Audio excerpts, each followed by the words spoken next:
All right. Now you can see it, right? Everyone see it? Okay. You should all be able to see it now. If you don't see it, try refreshing your page. So I'm sorry about that. Anyway, so yes, I've been decorating about 12 years. You heard that about 3 times. And I started about the time that my sister got married. She had her cake decorator back out on her at the last possible second, and so I jumped in and helped my aunt put together a wedding cake. It was really intimidating to have my first cake be a wedding cake, but it worked out, and from there I was hooked. So I went on to just take some classes, local craft store classes, and then I taught the classes, and then I moved on to do my own teaching. And from there, I've done some competitions. Oklahoma State Sugar Art Show is the one big one that I've done, and I've entered 2 years, and both 2 years I've placed in the top 5. So that's really been kind of fun and cool. I actually have competed on TLC's Ultimate Cake Off, and I was the lead competitor, and that was really fun, exciting stuff. It was something just, fun to try, fun to do. I actually did own a shop when I lived in Utah until I moved out here to Las Vegas, where I currently live, and decided to work on CakeFu instead. So maybe later on down the road I'll have a bakery of my own or whatnot. I don't know. But for now, CakeFu is my thing, and I love it. And I love that you guys are here. I love that you guys participate. I love that you guys are enjoying it, and I love the feedback that I get. You guys are really awesome at saying thanks and talking about how fun things are with CakeFu. So I really do appreciate that, and I love what I do. So yeah. All right.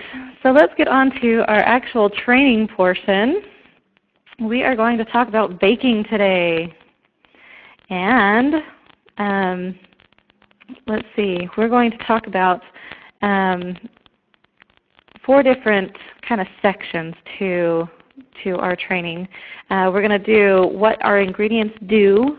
I think most of you guys know a lot about what our ingredients do because, we've been baking.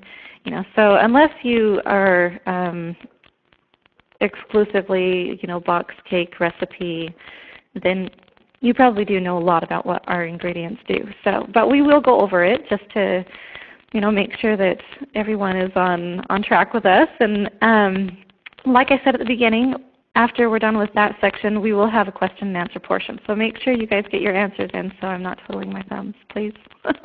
Anyway, so let's see. Next would be our types of cake. That would be, all the different kinds of cakes that are out there. There's, when I got started doing cake, baking, I would just go and look for recipes, and every recipe was so different. And so it was hard to figure out what would go well with a, structural wise, what would go well with a tiered cake kind of a thing. And so I did a lot of studying on the different types of cakes that are out there, and so you can put them into different categories. And so we'll talk about the different types that are out there and what types are best for cake decorating. So then after that, we'll talk about different variations.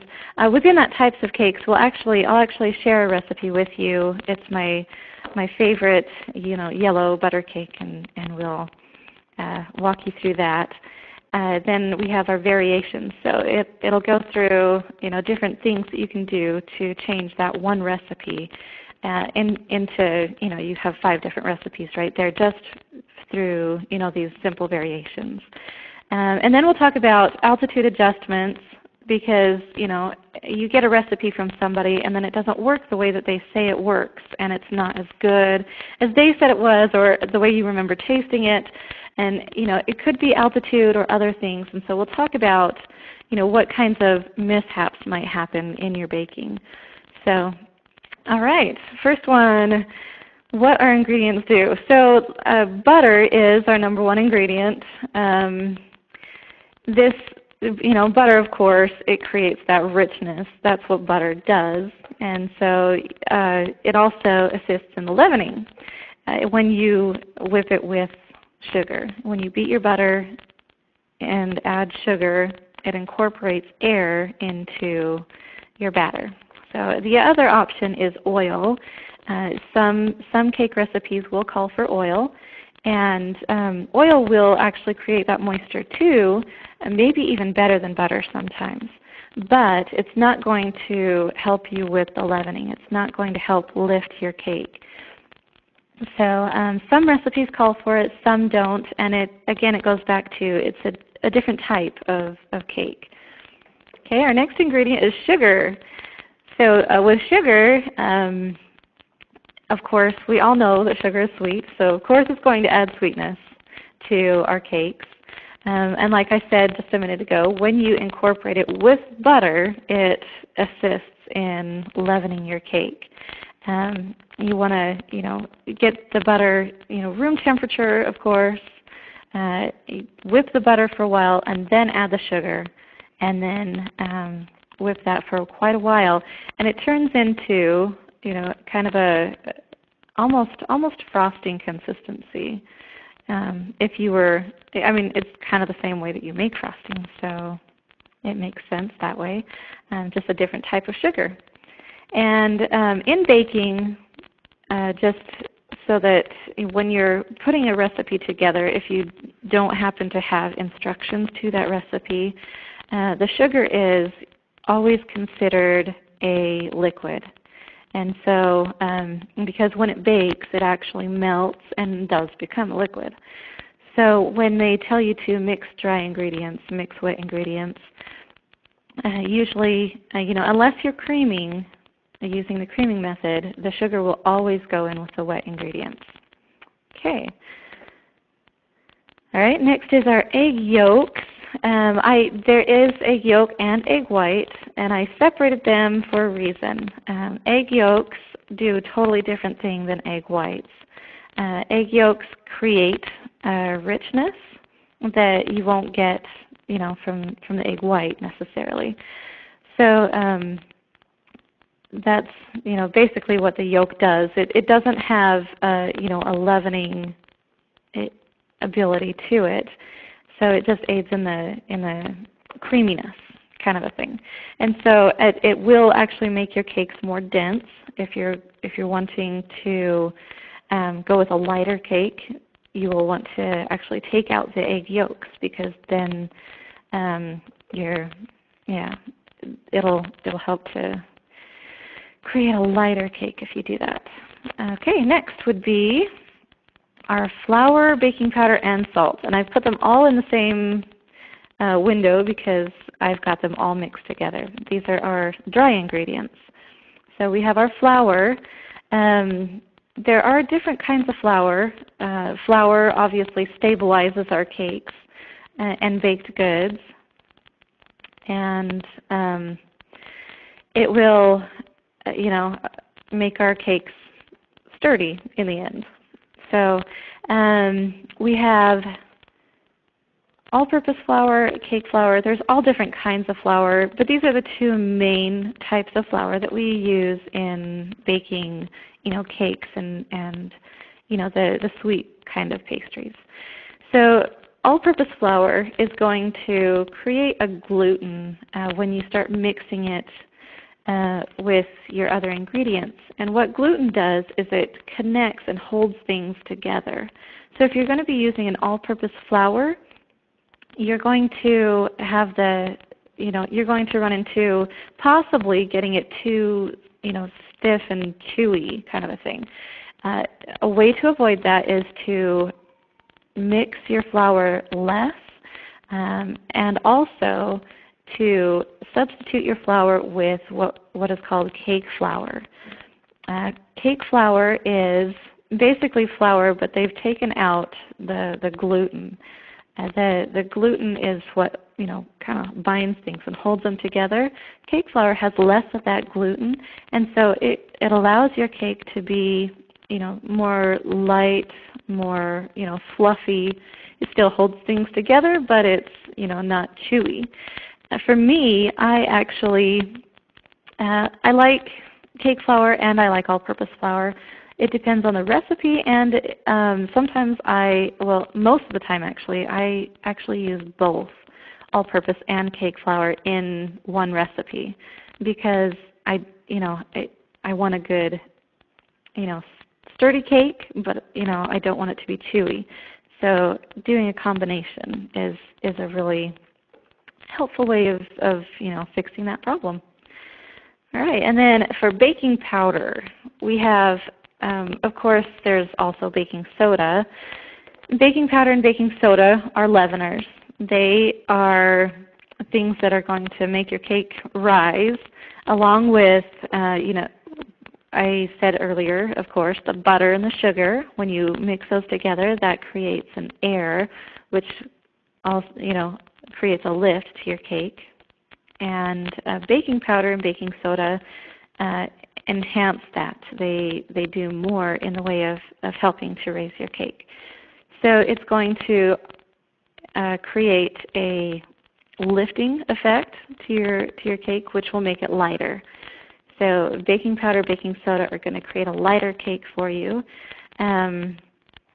Let's see, baking soda is basically it helps to neutralize acidity. That's when you will want to use baking soda, is if you have a recipe that calls for something that's acidic. Like, chocolate is acidic. So if you have a chocolate cake recipe, it's going to call for baking soda. If you have like an acidic fruit that you want to add, like a fruit puree that you want to add to your recipe, you'll want to add in some baking soda because that will neutralize the acidity and allow your cake to rise. If you don't add in the baking soda, your cake isn't going to rise as well because the acidity will prevent the gluten from forming and helping the cake to rise. So that's basically the reason why we have baking soda and baking powder. Baking powder is basically, it's baking soda with a couple of other things added. And baking powder is, most baking powders are double acting. And so what it does is when you get it wet, it starts a reaction that will start your batter to rise. And then also once it starts to heat, once you start baking, it activates again and will raise again. So that's the biggest reason why baking powder is such a widely used thing, is because it rises twice. And so it does double the work, and it's just a good product. So, okay, then salt is going to be our next ingredient. And salt, you can take it or leave it, but just know that salt enhances flavors. It won't do anything to change the way that the cake structurally ends up. But flavor-wise, you really want to have your salt in there because it brings out all of the flavors. It brings out the sweet. It brings out everything. Cuts the sweet a little bit so that it allows all the buttery flavors and all those things to come out in your cake.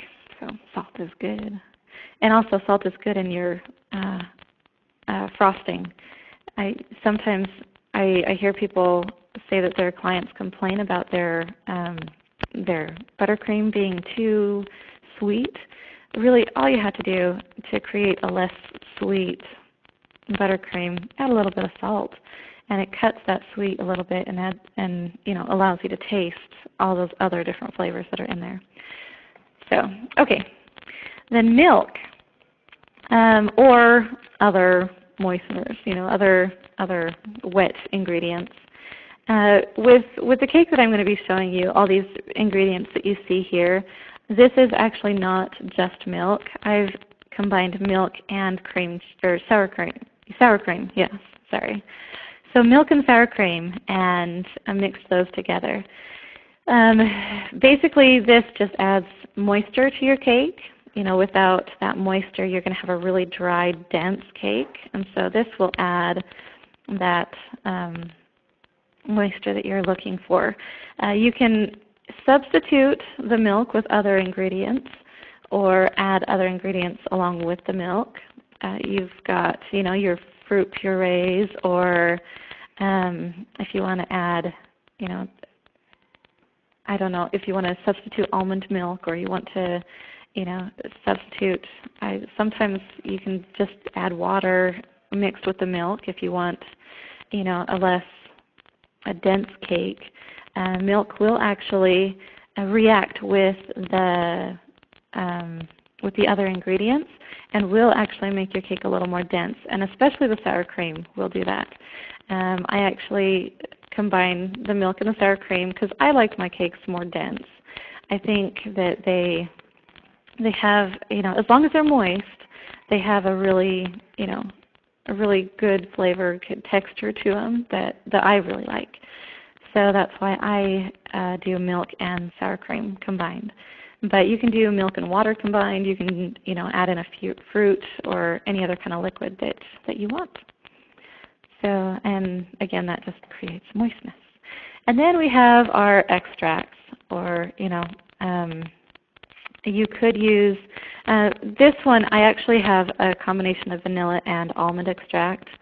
You could use an extract, or you could use like a vanilla bean or a paste, or those types of, but really the strong flavor enhancers is what you're going to want. And of course, that just adds flavor. So, all right. So, and our last ingredient, I forgot this one, egg whites. What's shown here is just the actual whites after being separated from the egg. I didn't show a picture of it whipped in here. I kind of probably should have done that. But egg whites, once they are whipped to either a soft peak or a stiff peak, you actually create more air, and then you will fold that into your batter, and that creates more lift to your cake. I always whip my egg whites. I don't know if a lot of recipes will just say to add your eggs right after you cream your butter and your sugar together. But even if the recipe says to do that, I will always separate it, and I will always whip my egg whites. Egg whites are kind of, if you don't whip the egg whites and you add them into your batter, it will give a totally different reaction. The egg whites, like this, in this form, will actually dry out your cake more. Whereas if you whip your egg whites, it's going to create that lightness and airiness. So, like I say, I just always whip my egg whites. It's just something I don't ever not do. Okay, so here we'll go back to this one. This is the end of our, like I said at the beginning of our training, we're going to try something new. So bear with me. I hope this works, and I hope that someone can actually make it work and jump on and participate. So I'm going to unmute you guys from, if you want to jump on the computer. If you're on the phone, I will actually unmute you on the phone as well. So I will unmute everybody and let you ask questions, and then after that we will actually go on to our question and answer portion, that the written one. So if you want to, you are now ahead. Unmuted. I've unmuted the computer, and here, just a minute. You are now muted. Oh. You are now unmuted. Okay, and now I've unmuted all of the phone participants, so all of you guys out there. So if anyone wants to, go ahead and jump on. If you have any good information you want to share with us or any questions that you have, go ahead and we'll try it out. Hello? Hello, who's this?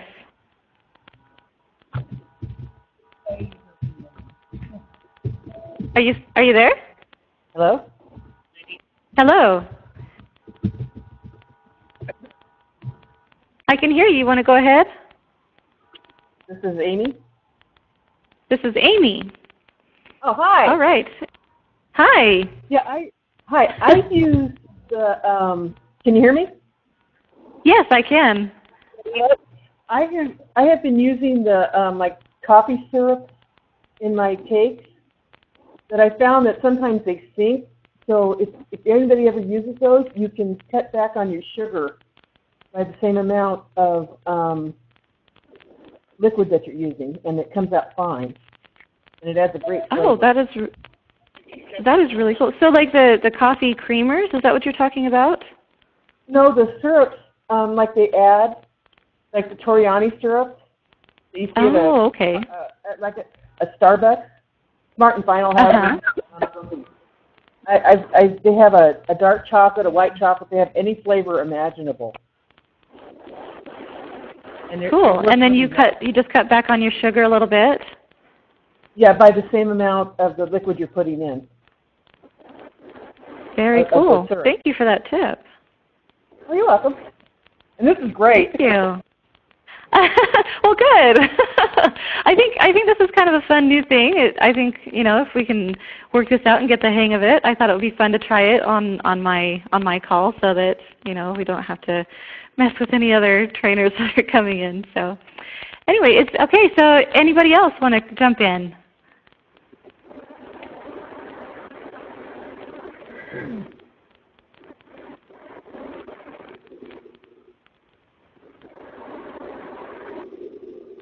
Anybody else? Okay. If you're wanting to, you know, work up your bravery or come up with a question, I will go and ask some of the questions that have been written.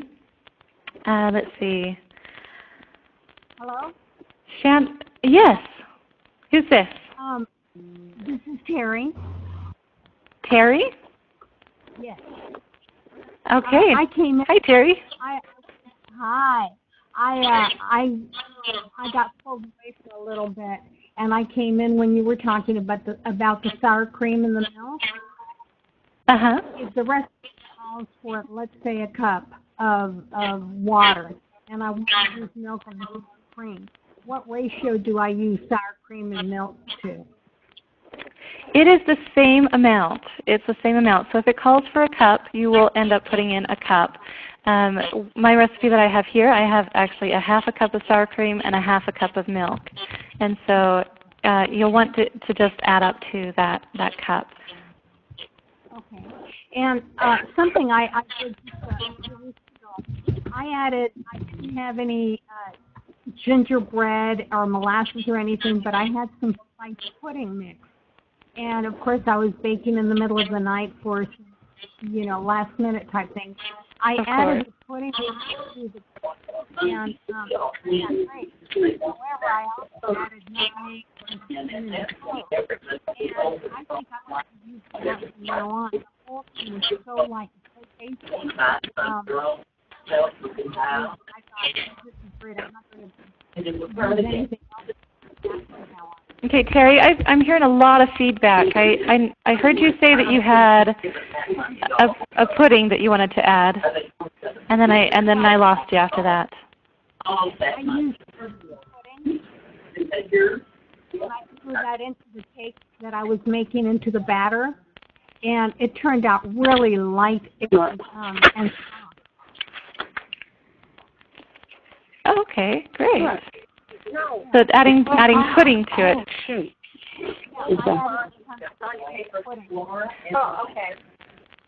Okay, Terry, if you can hold just a second. Can I ask that if you're not talking, if you could mute your phones or your computers, and that way maybe we can hear everybody a little better. If we can do that, that would probably be best. Okay, so Terry, you're saying you put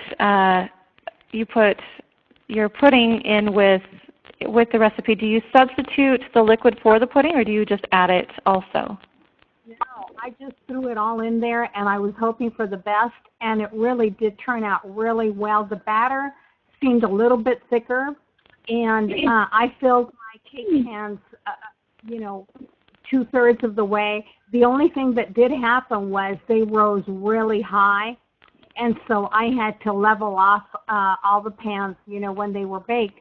but it turned out fine because everything was rolled off. I turned into cake pops. So, you know, I got 2 for 1. Perfect. Yeah, okay. So did you have the pudding prepared, or was it just the powder that you put in? It was the powder, and all I did was throw it in there. And I was wondering, you know, if I could use a Jell-O mix or other puddings. This one just happened to be a happy accident. I don't know if anybody else has had any situation where they add Jell-O or pudding mixes or anything else to their cake batter, but I sure would love to know if anybody else has done anything like that. I do know that. Oh, what was that? I was going to say from Cake Central, I have 2 recipes, one for vanilla cake, one for chocolate cake that uses a sour cream and then a chocolate pudding for the chocolate mix and a vanilla instant pudding for the vanilla cake that I can paste into the chat if you want. Oh, cool. That would be great. Okay. Yeah. And who is this? I'm sorry, it's Stacy Zimring. Okay. Thank you, Stacy. Sure. Yeah, if you jump on, let's state your name so we know who you are. Sorry about that. Sure, sorry. Oh, that's okay. That's okay. All right. So I do know that I have a recipe that calls for a Jell-O, and so you can actually put the Jell-O mix inside. It does create kind of a different texture to the cake. You can actually swirl in Jell-O. I know that that's something that can be done. It does in the sections where that Jell-O is swirled in. Again, it creates a different texture, but it is doable and it is possible. So yeah. All right. Hi there. Any other? Hi, who's this? It's Joanne Sten. Joanne? Yep. All right. Do you have a question or comment? I have 2 comments. One, I have a recipe that uses Jell-O powder as a flavor enhancer in fruit cake. And you're right, it does give a different texture to the cake. Gives it a little bit more of a denser, almost a dry crumb. But I find that by adding a little more fruit, it adds that right amount of moisture. And when I'm doing a cake that I need to carve, I actually use cream cheese instead of the sour cream. And that gives me a really nice, moist, and the right density for carving. Because all of my cakes, I usually use a mixture of sour cream and cream instead of milk or water. And the cream cheese instead of that for the more, I mean, I still use cream with the cream cheese, but the cream cheese gives it a nice, smooth, and that right density for carving, and it helps to retain more moisture in the cake overall. Perfect. Perfect. All right. Well, thank you so much, Joanne. You're welcome.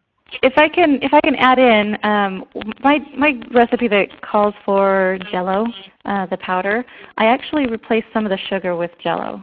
Just that helps to bring it back down to a similar texture to what the cake is. So yeah, let's see. I'm going to jump in and try and ask some of these questions that are on here.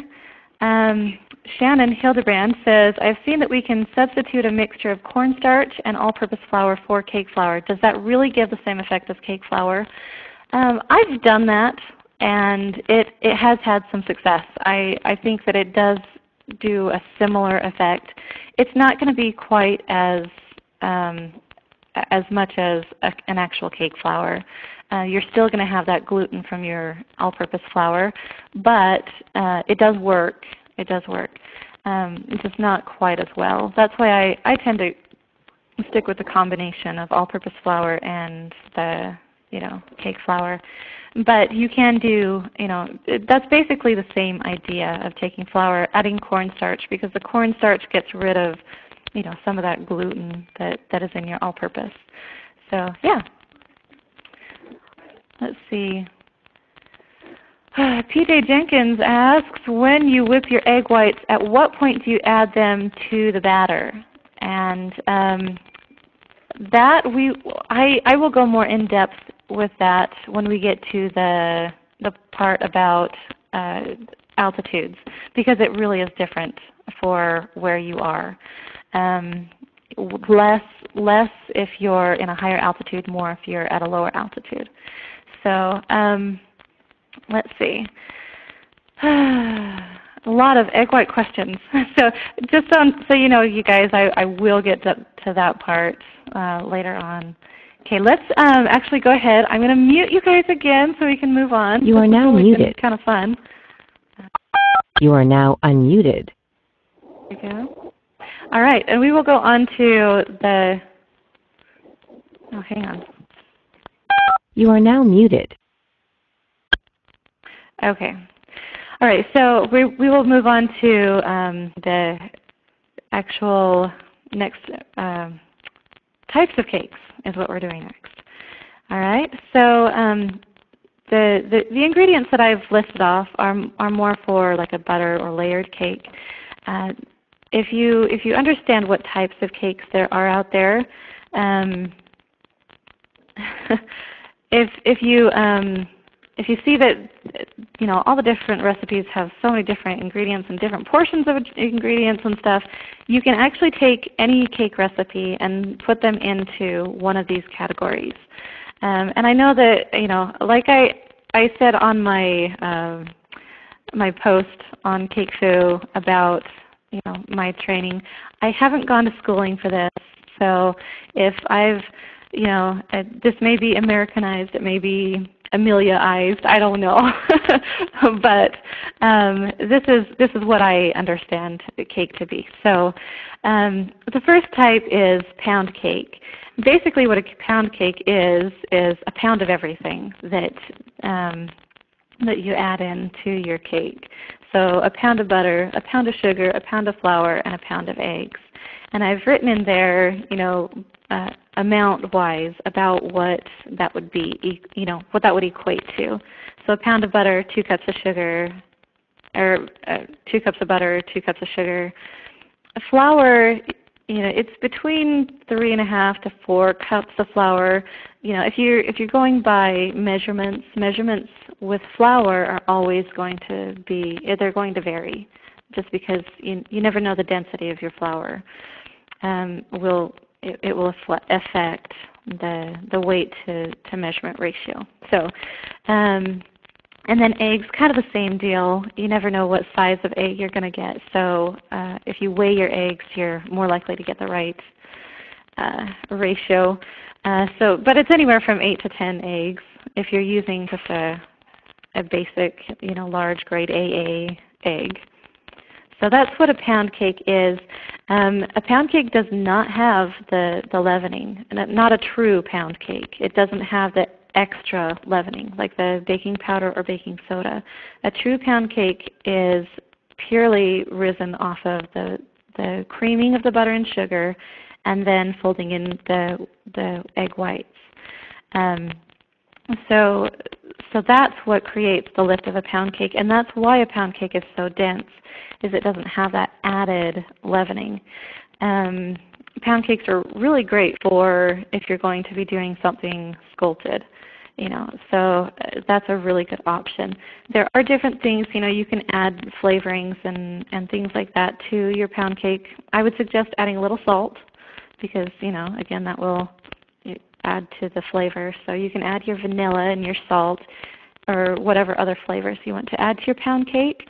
But a true pound cake does not have any powdered sugar, not baking powder, sorry.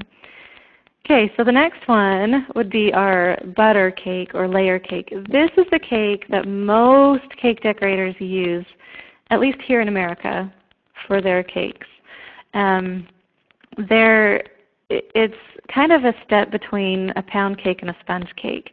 So the butter and layer cake and the chiffon cake, those cakes are kind of hybrids between a pound cake and a sponge cake. So basically, a butter cake, you're taking the method of a pound cake and adding to it, adding things that you would find in a sponge cake. So basically, if you I don't know if you guys have heard of the 1, 2, 3, 4 cake mix or the cake recipe. Basically, 1 cup of butter, 2 cups of sugar, 3 cups of flour, 4 eggs. So that 1, 2, 3, 4, if you go with that, pretty much you'll never fail on a recipe. And it makes it so simple. It makes it so simple that you can adjust your recipes from there, going with those amounts. So I tend to, personally, I cut out just a little bit of the butter because I find that the cake gets a little bit dry if I add the whole cup of butter. So I cut out a few tablespoons of butter. But, depending on, again, we'll get to the altitude part, but depending on altitude, where you live, the humidity, that kind of thing, that will affect it as well. So, you can adjust your ingredients that way, but just know that that's the basic butter or layer cake is 1, 2, 3, 4, and then you'll add in your liquids, which is usually a cup of liquid, your extract, your baking powder or baking soda, depending on what liquid you add, and then salt. So that's a basic butter cake recipe. If you know this, you can create any kind of a butter or layer cake that you want, and the sky's the limit with that. So, all right. Next is our chiffon cake. That is a much more light cake than your butter or layer cakes. The main difference between a chiffon cake and a butter cake is the actual fat. A butter cake obviously uses butter. A chiffon cake uses oil. And so the oil is actually going to create a lighter texture. It's and a more moist than your butter, lighter and more moist. But it's not going to add leavening to your cake, which we talked about, in the ingredients part. So we've got wow, we've got so many questions. Awesome. Okay, so it's basically a sponge cake that you add oil to. And so I guess we'll have to go over to the sponge cake to talk about it. But basically, you will whip your egg whites, and then instead of creaming the oil or the butter and the sugar, which you're not going to do, you're actually going to take your egg whites and whip those, and then you'll take your egg yolks along with your sugar and your oil, and you will whip those together. And then you will take your dry ingredients and then fold everything together. And that's basically what makes a chiffon cake. So say you have a banana cake recipe that calls for oil instead of butter.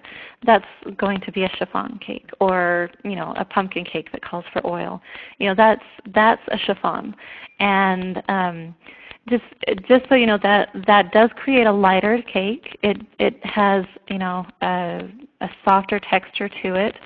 So a chiffon cake is okay for like a layered cake, but I wouldn't suggest doing that with anything sculpted or anything that's going to take on a lot of weight.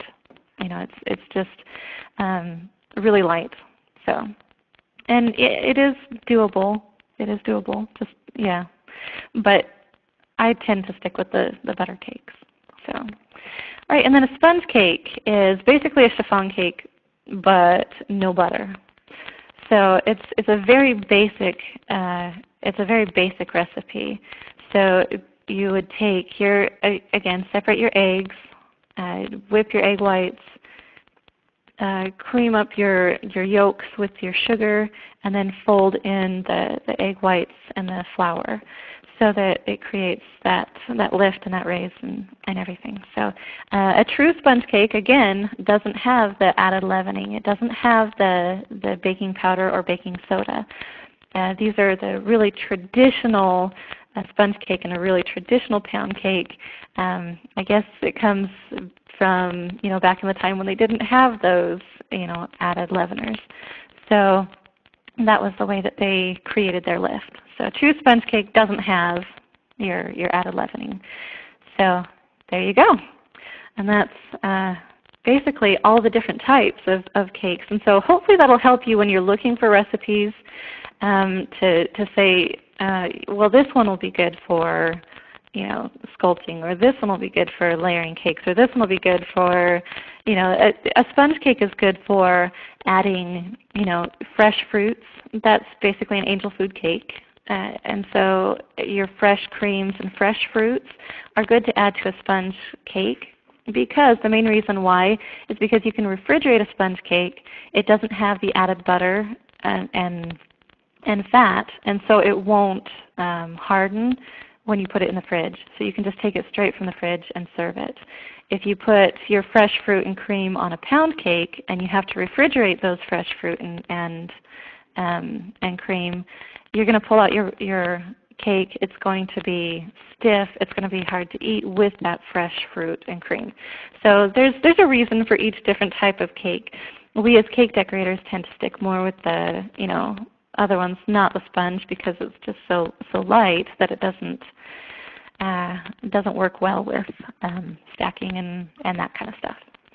So okay, we're done with that section, so we can open it up to questions again. I will be going through the questions a little bit more. We have so many questions today.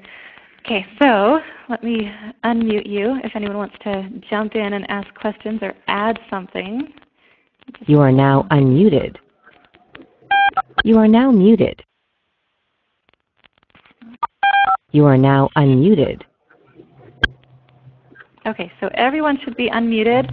I do ask that if you're not actually talking or asking a question, if you know how, if you can mute yourself so that there isn't the extra background sound. So, okay, if anyone wants to jump in and add to it.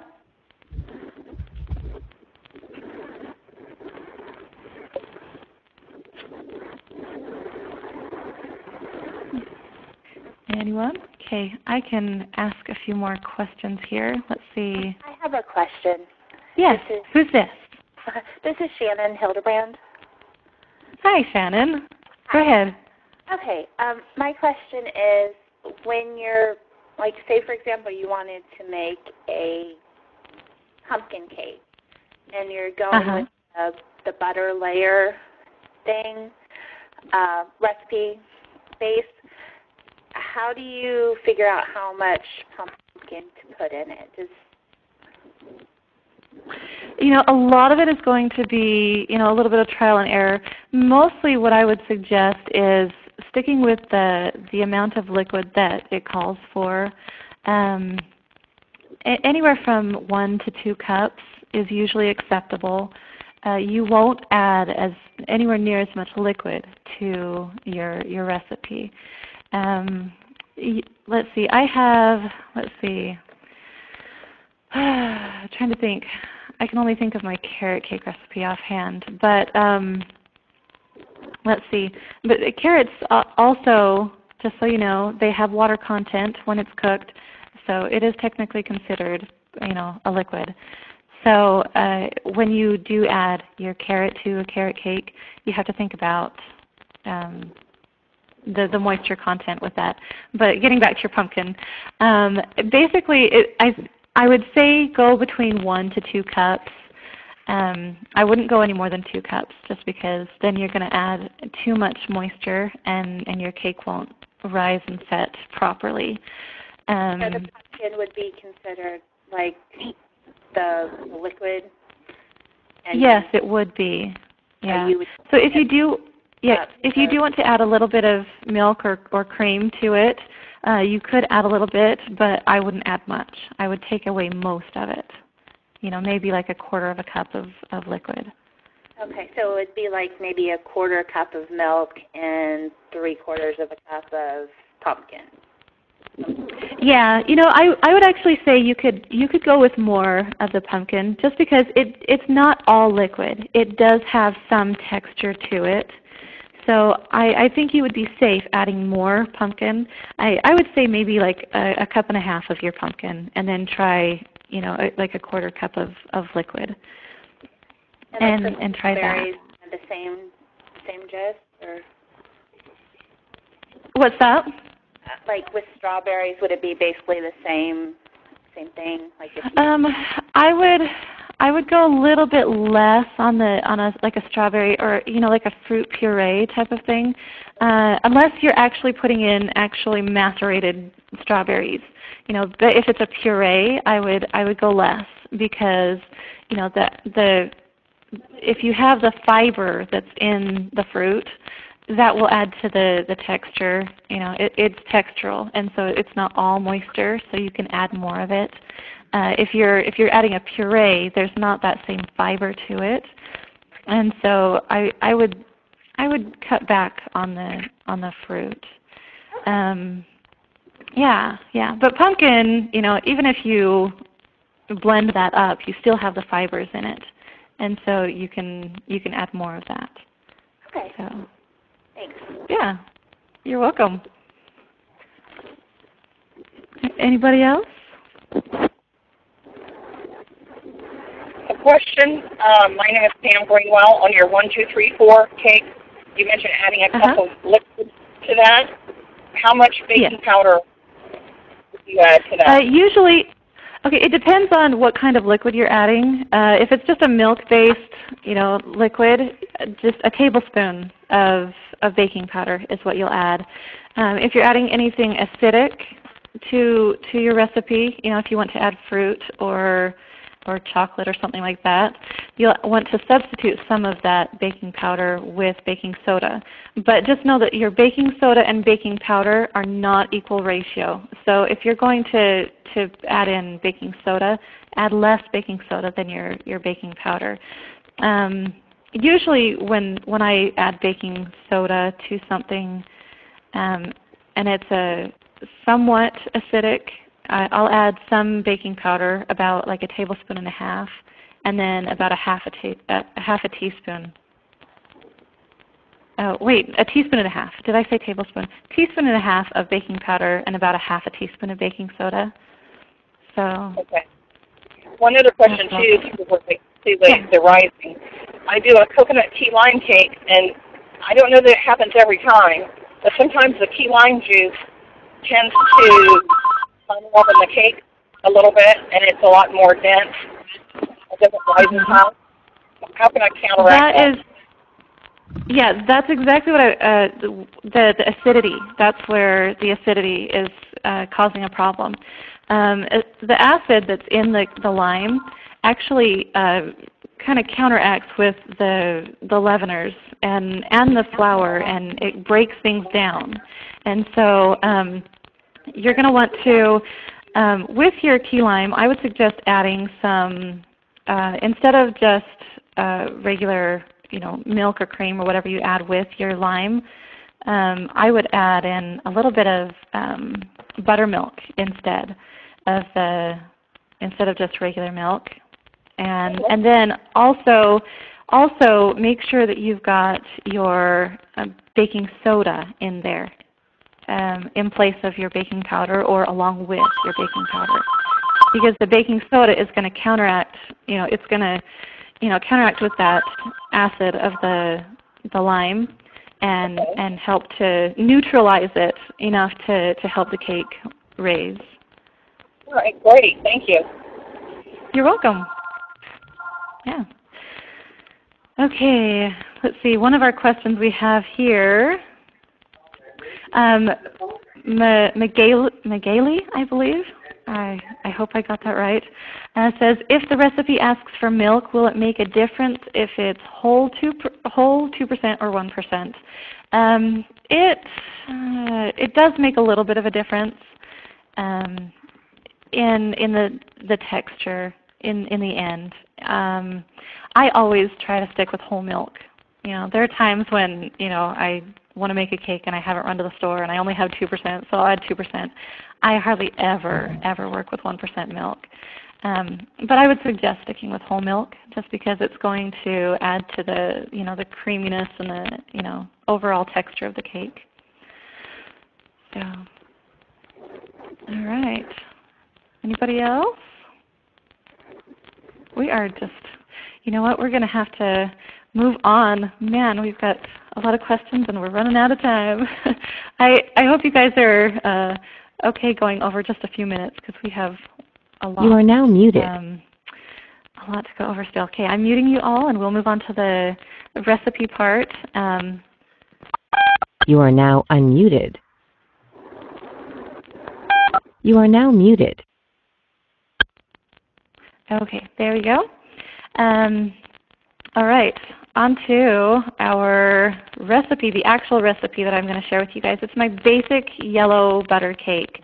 And so you guys can take this recipe. I will actually put this up on the website so you don't have to start scribbling. Or there's also the replay so that we will be sending out tomorrow. All right, so basically you're going to have your flour. You can measure out your flour or you can weigh out your flour. Basically 3 cups of flour is pretty close to a pound, maybe just under a pound of flour. So if you want to measure out so you're more consistent, weighing it is more consistent for sure. But if you don't have a scale or you don't have a recipe that calls for a weight, you can measure out your flour. The way that I suggest it is in that top picture right here in the top left corner is take a scoop of flour. I always stir my flour before I measure it. So I stir my flour and then I take a scoop of flour with another measuring cup and pour it into the measuring cup that I'm measuring it into. And then I'll scrape off the top. That way you're incorporating some air into the flour. And so if it's been sitting for a long time and it's condensed, then you can actually add make it a little less heavy and dense, and you're more likely to come up with the right measurement of flour.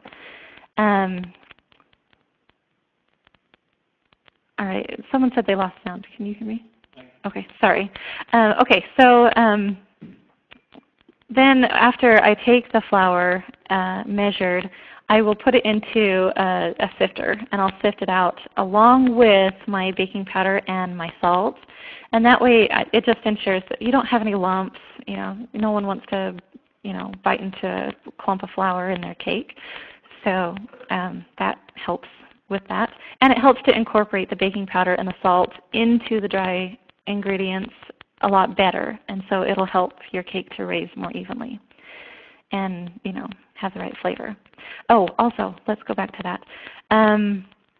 Cake flour versus all-purpose flour. I know I said this earlier, but in this specific recipe, I do 2 cups of all-purpose flour and 1 cup of cake flour.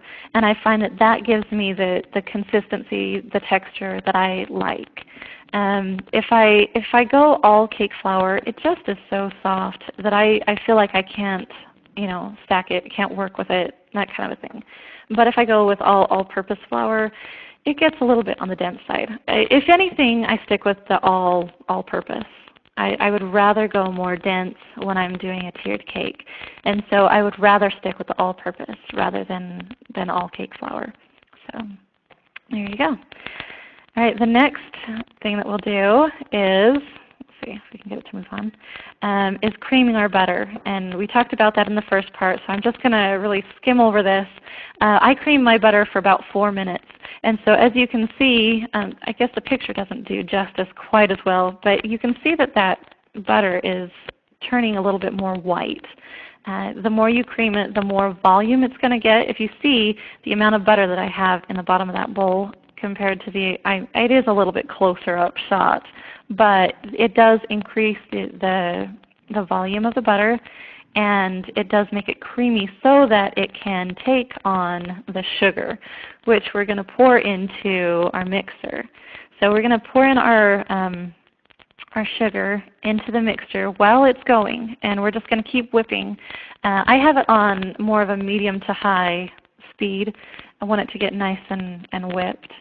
And then after the sugar is added slowly, then I will cream it for another 7 minutes.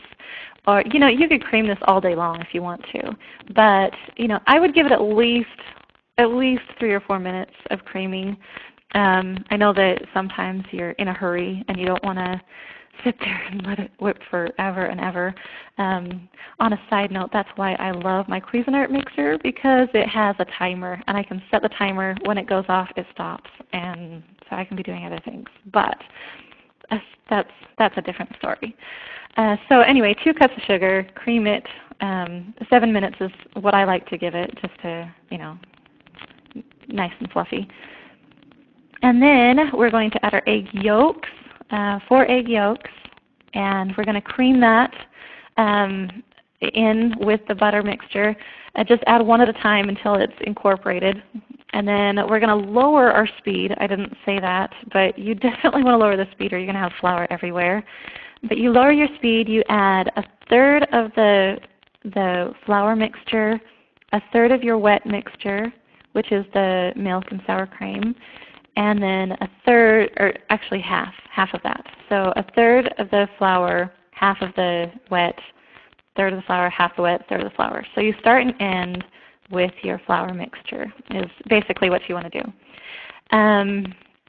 And then after that's all combined, then you're going to add in your flavoring and just blend in whatever flavoring you have. I actually add vanilla and almond extract because I really like almond extract. I think it just adds that much more richness to the cake. I always get compliments on my cake and what's in this, So I really think that the almond extract is that key ingredient that kind of, gives everybody that, oh, what's this? So, okay, and then after we have all of that mixed, we're going to beat our egg whites. If you're like me and only have one mixer, because I gave away my other one, my KitchenAid, yeah. Anyway, that's another different story. But if you whip your egg whites, you want to make sure that your bowl is clean and grease-free. So I know that the longer your egg whites sit after being whipped, the more they deflate.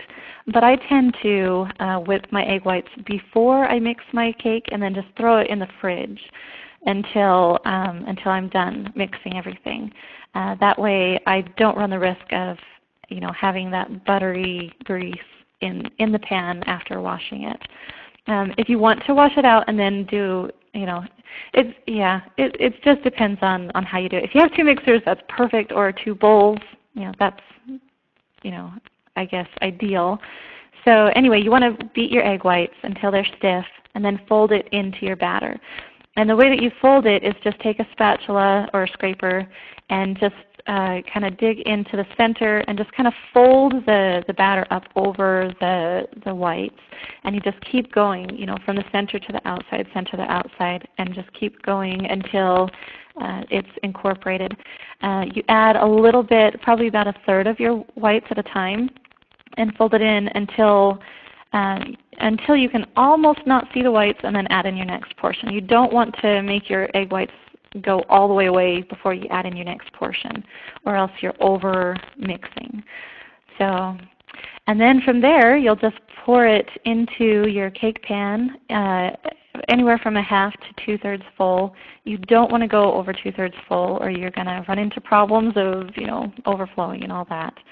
So 1/2 to 2/3 full. I always put shortening and then flour in my pans. I know they have the sprays that you can use, and some of them are good quality and will work, but I don't know. I just always, I guess I'm old school. But anyway, then you'll bake it in your oven, 350, about 25 to 35 minutes, depending on altitude, depending on your oven, that kind of a thing. So, or just until it's set in the center. Let's see, then your butter cake is all done. You let it sit in the pan for 10 to 15 minutes. You don't want to go less, you don't want to go more, because less, your cake's going to fall apart, more, your cake's going to stick. So, yeah, 10 to 15 minutes. Dump it out on your rack and let it cool, and there you have a really nice, pretty butter cake, and it's perfect. So anyway, that's my recipe. And let's go ahead and do our variations part before we open up the calls. In fact, I might do variations and the troubleshooting and stuff like that before we take any more questions, since we're so running out of time. Let's see. These are the variations that you can do with this recipe. If you want a pure white, like a wedding butter cake, wedding white, just take your 4 eggs and take out the yolks, add in 2 more egg whites. And that will get you a white cake. So that's the only difference between a white cake and a butter cake is the egg. Fairly simple. Let's see, if you want a lemon cake, you will add lemon extract and lemon zest. If you want to, you can add lemon juice, but if you're going to do that, I would suggest adding in your baking soda, replacing some of your baking powder with baking soda. So if you want to experiment and come up with a lemon cake that you really like, if you want to add the juice, just like, I can't remember who it was, but someone was asking about the lime. Yeah, if you're going to use any kind of juice from your lemon or your lime, you'll want to substitute some of the baking powder with baking soda. Let's see, for a spice cake, it's basically that same yellow cake, and you just add spices. It's really simple. And then a chocolate cake, I like to add both cocoa and melted chocolate. Some people do one or the other. I like to do both just to create more of a chocolate flavor. Make sure that you, again, replace some of your baking powder with baking soda, and you'll want to take out some of the sugar. It will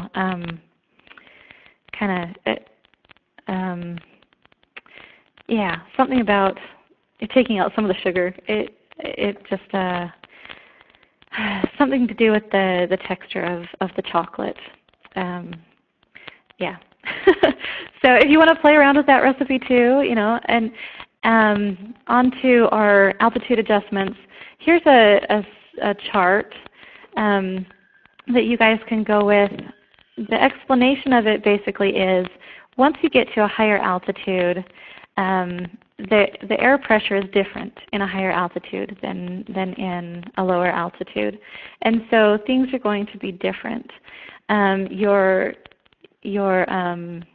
Your cake will tend to take longer to bake because of the higher altitude. It takes longer to boil water. It takes longer to bring liquid to a higher temperature just because of the altitude.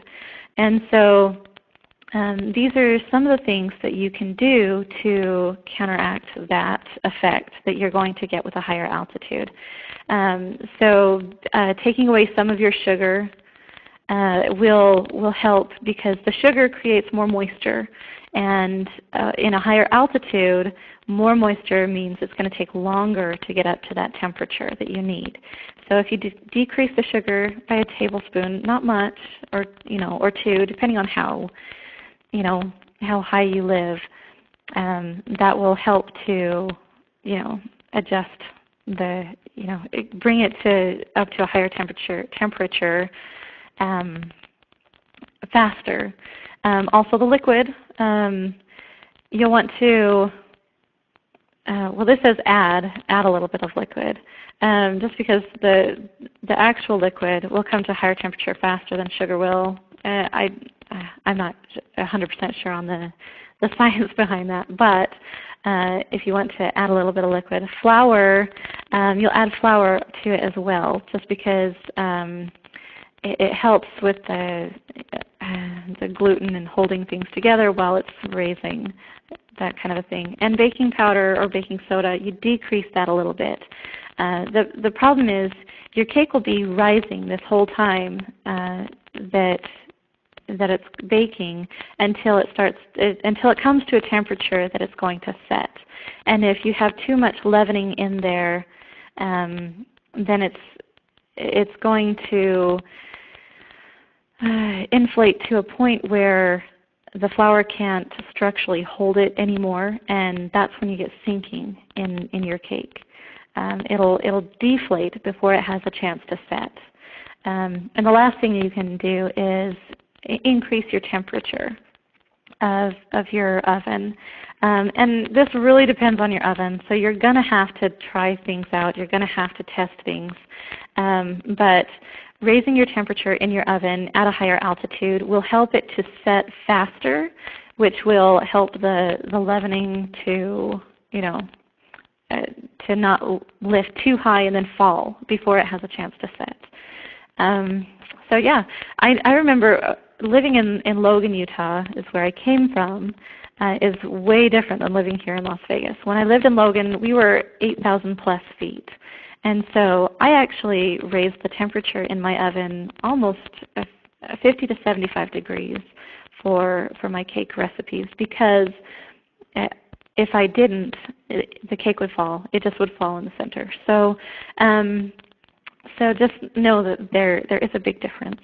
And then when I moved here to Las Vegas, I had to redo my recipes and rethink the way that I baked them, because I was drying out my recipes too much, and they were, not good. So, okay, and then the troubleshooting. If your cake's too dry, take away some of the butter. I know that doesn't sound like it makes sense, but it does work. I know that I always thought that, add more butter, and then, it'll be more moist. But once I started taking away a little bit of butter, it did actually make it more moist. I'm not sure on the science behind that, but it works. And then decrease your baking time. If you are baking your cake and you see that the cake is starting to separate from the edge of the cake pan, you know that you've baked it enough or too much. You want it to be able to separate from the pan right as you're taking it out of the oven. If it separates from, then you've overcooked it and it's going to be dry. So, and then if your cake sinks in the center, again, that's, like I said, back to the altitude. It's a ratio of leavening to temperature and that kind of thing. So you'll have to increase your baking temperature, decrease your baking powder, beat your eggs less. That was one question that you guys had. A bunch of you guys were asking about your egg whites, how much you should whip it. If you're in a higher altitude, I would say soft peak. I wouldn't whip it any more than that. Otherwise, you're going to create too much of a strain on that, on the egg whites. And once it starts baking, it will lose its structure faster and fall. So at a higher altitude, I would say a soft peak. At a lower altitude, you can get away with going to a stiff peak with your egg whites. I would never go really, really stiff, because then you're breaking down the texture of your eggs, and then it's not going to hold up when you're baking. So I hope that answers some of your guys' questions.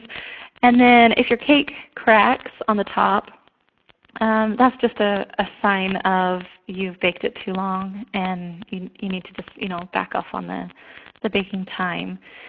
So I hope troubleshooting that answers some of your questions. We will open it up again, let you guys ask a few more questions, and give a few more tips, and then then we'll be done. So okay, hang on just a second. Let me unmute you. We'll go to the question and answer part here. You are now unmuted. Okay, our phone guests are unmuted. You are now muted. Our computer guests are unmuted, so, am I muted? You are now unmuted. Okay, so now we should be unmuted. Okay. If you have any questions, go ahead and jump in.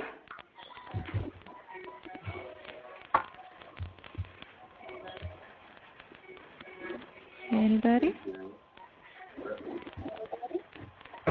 Okay, we have, I lost that question. Let's see, Stacy asks, Buddy Velastra always says sponge cake. If sponge cake is so light, then his isn't a true sponge then, right? That always confuses me. I haven't ever looked at Buddy's cake recipes, so I can't really say what it is that he uses. But a true sponge cake is it has no kind of fat to it, and so I don't know, but maybe he uses a chiffon cake recipe which has the oil in it, but then again that's still pretty light. Like I said, I don't know what he uses, so I can't say either way. But what I use is a butter cake or sometimes a chiffon, depending on, if I feel I can get away with a chiffon. Let's see. We have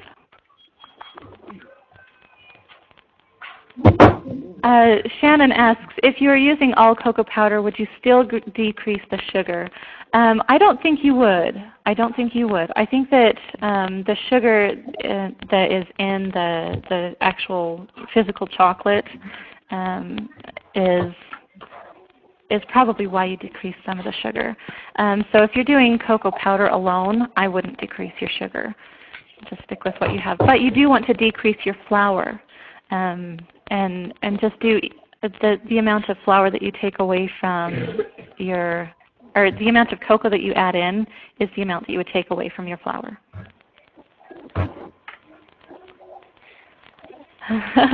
Carolyn Austin asks, is your recipe made for Utah or Nevada's elevation? California is less than 100 elevation. This recipe, the way that I have it is actually, I baked it here in Nevada and it worked out wonderfully. If you're going to be baking in a higher altitude, you may want to mess with, adding a little bit more sugar, a little bit more flour, maybe even a little bit more of the liquid, just to, and of course your higher temperature. So yeah, I would suggest with every recipe, test it out as the recipe says, and if it doesn't work out, you can go to that troubleshooting, chart and say, oh, this is what happened, so let's do this, and fix it that way. So, okay, anyone else have any questions or comments? I think that we've covered so much. I hope you guys got something out of this call, and I really enjoyed being kind of a cake nerd today. So I hope you guys enjoyed it too. I will go ahead and really fast show you guys the recipe that I know I've shared tons of recipes with you, but I'm sharing another one that's non-cake kind of a recipe. It's my salted caramel cinnamon rolls.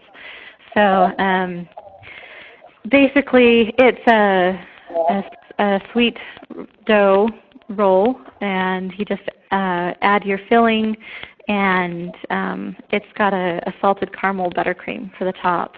And so that's my recipe that I'm sharing with you. And there's not directions here. I will post that on the website, so you guys can go onto the website and find it. I will make sure that it's there later on today. I don't have it up yet. So this recipe and also my yellow butter cake recipe, I will post for you guys along with the variations if you want that. So anyway, thank you guys so much for coming, and thank you for trying out this new fun thing with me. Maybe we can get your feedback in an email and have you guys let me know how you thought that it went, and we'll decide whether or not to use it again. So thank you so much, you guys, and I hope you guys have a great day and enjoy your baking and your holidays. And we won't be meeting again until after Christmas, so for all of you that celebrate Christmas, Merry Christmas, and I hope you guys have a happy Christmas and a happy New Year. Bye, all.